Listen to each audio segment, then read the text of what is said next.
she would come to visit us when I was little, and she was a very, very special guest in our home. She was tall and slender, and her first name was Mary, so I was named after my grandmother, Mary. My mother was the Chickasaw in our family. My dad was not Indian, but my mother was, my grandmother was. And as I said, we loved to see her come. My grandmother carried, her suitcase was 10, because back then they had 10 suitcases. Huh. Carla will probably remember that. Yeah. No, that was way before my time. And so my grandmother named her suitcase Tin Lizzie. Oh!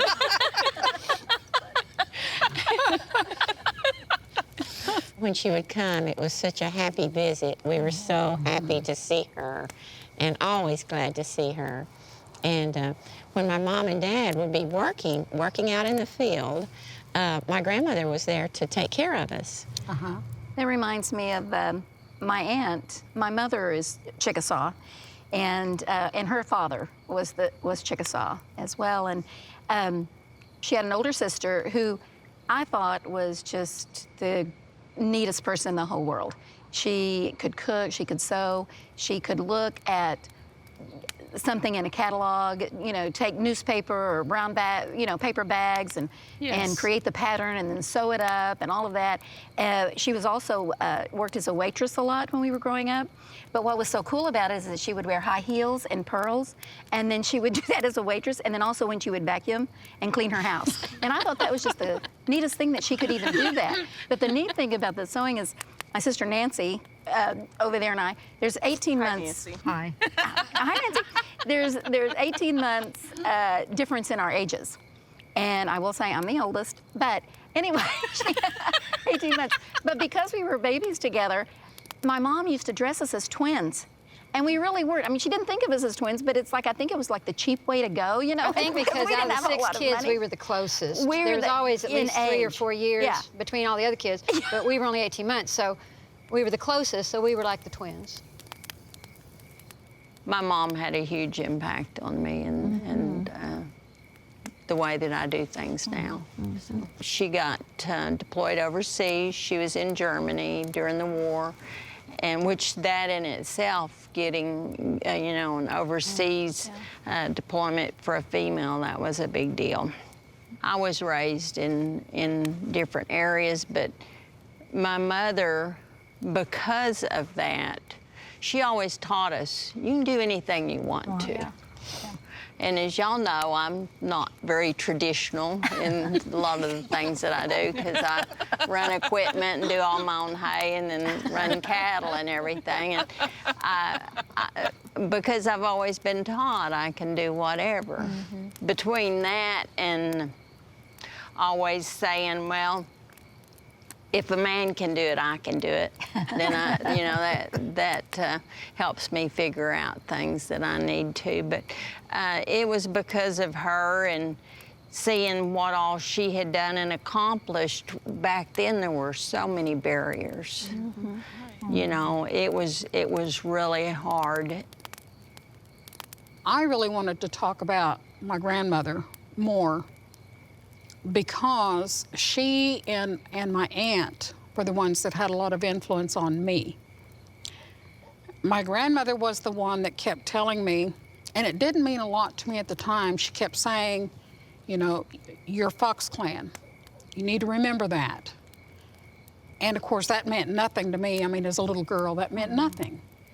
I mean, we knew we were Chickasaw, we knew we were Chickasaw, we knew we were Chickasaw. It began to mean a lot more, because Granny started sharing a lot more stories. And I suppose the heaviest story of all was when my parents divorced in '72. And she talked about the first divorce. And that really hit home. Because that was my senior year. I was a senior in high school, and Mom and Dad announced that they were getting a divorce. I should have been the happiest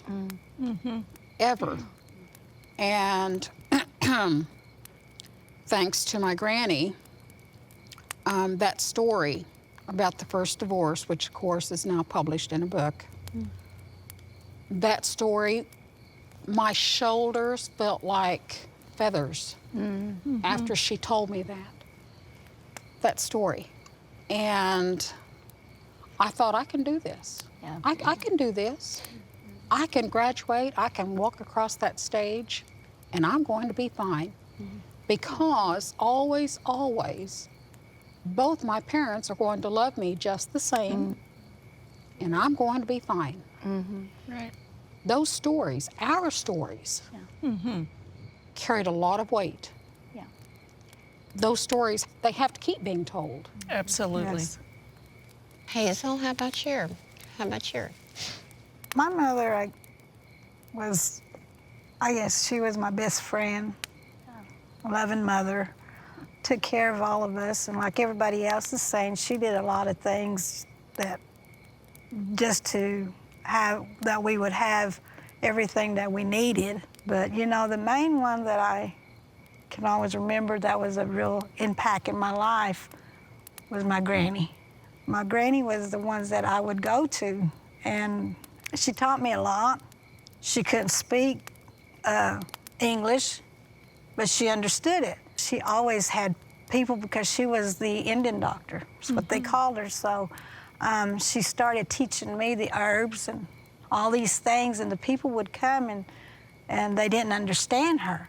I would have to interpret, and I was very small, but I would always do that.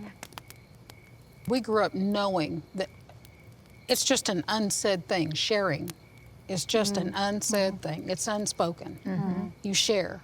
Yeah. We would wake up sometimes and there might be a pallet or two or three on the floor that weren't there when we went to bed. And it was just a given that breakfast was for whoever was there. Then after breakfast, they would be gone. We never knew sometimes who those people were. Our mother grew up kind of, I mean, she said she didn't really even think about being Indian when she was growing up, but when we were all being raised, we all knew we were Chickasaw. She always told us we were Chickasaw, but that was it, and we were proud about it. You know, we were proud about it. But what I remember about my mother mostly, and how I feel like the most impact she's had on me, is I can always remember her being happy, smiling. I mean, always, my whole life, she's always had this just gigantic smile, you know, and always just such a love for life. And my mother loved school, and she kind of instilled that love of learning in all of us kids. I'm just so proud of the Chickasaw Nation for how far we've come, but also, you know, you people that worked in the early days when we didn't have much, you know, and you kind of got it all started, and oh, it's just wonderful now. And I want to hear about some of those early days, because we look at it now.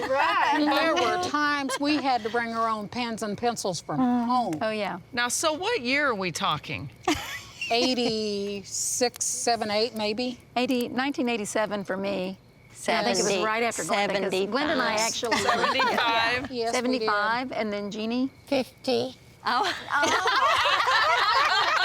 1950.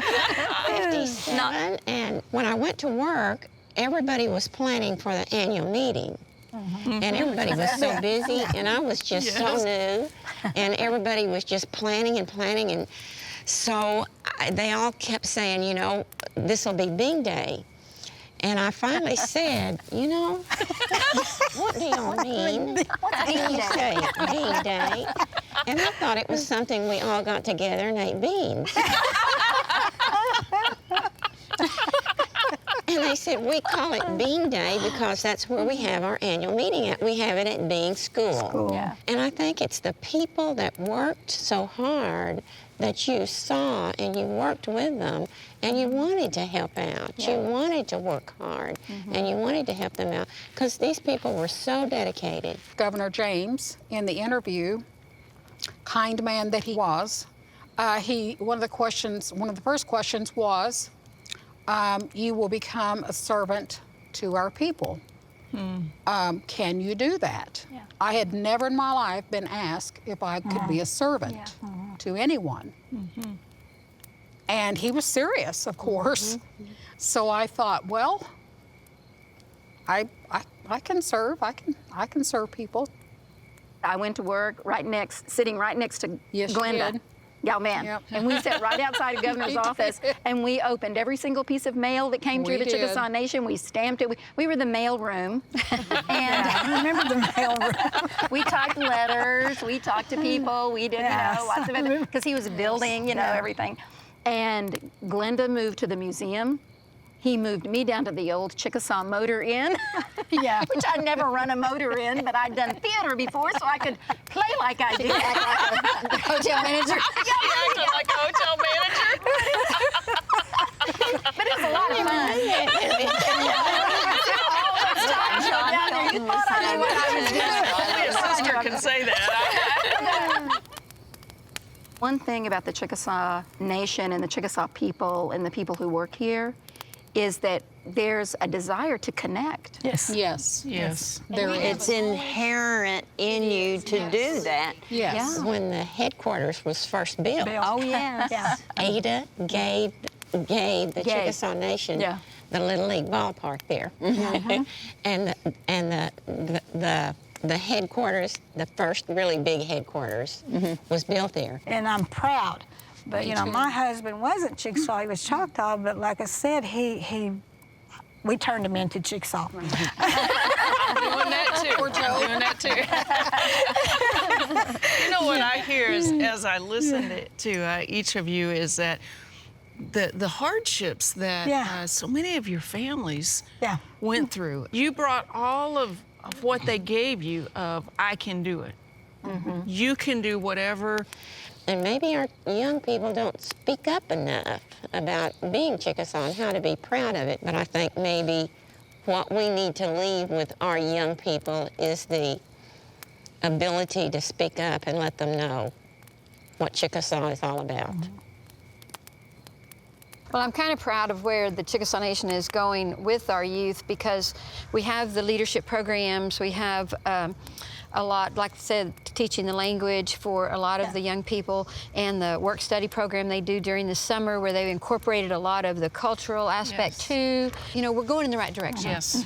Oh, yes. Yes. And telling our stories, of course, and that's something I really truly believe in. Even family stories. Family stories, that's exactly Yeah, what I'm that's talking about. important. That's critical. I don't take anything for granted, because I remember the old days when we didn't have hardly anything. No. There is a perseverance there, and it is part of the strength of this people. And you go back not just to the 70s or the 60s or the 50s, but you go back to the 1800s and the 1700s and the 1600s. And that's really, I think, what we are trying to do now too, is to tell our story. Yes. Tell our story, and it's not just a make-believe.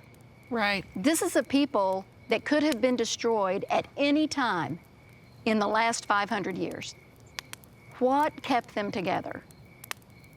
It was that sense of family, of determination, of understanding that we could govern ourselves, and that's Absolutely. family, honor, Absolutely. integrity, strength. Those are the things, and that I think continues to lead us today.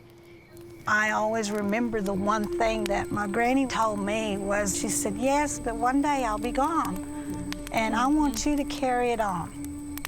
She said, we are all Chickasaw people, and you're always going to be.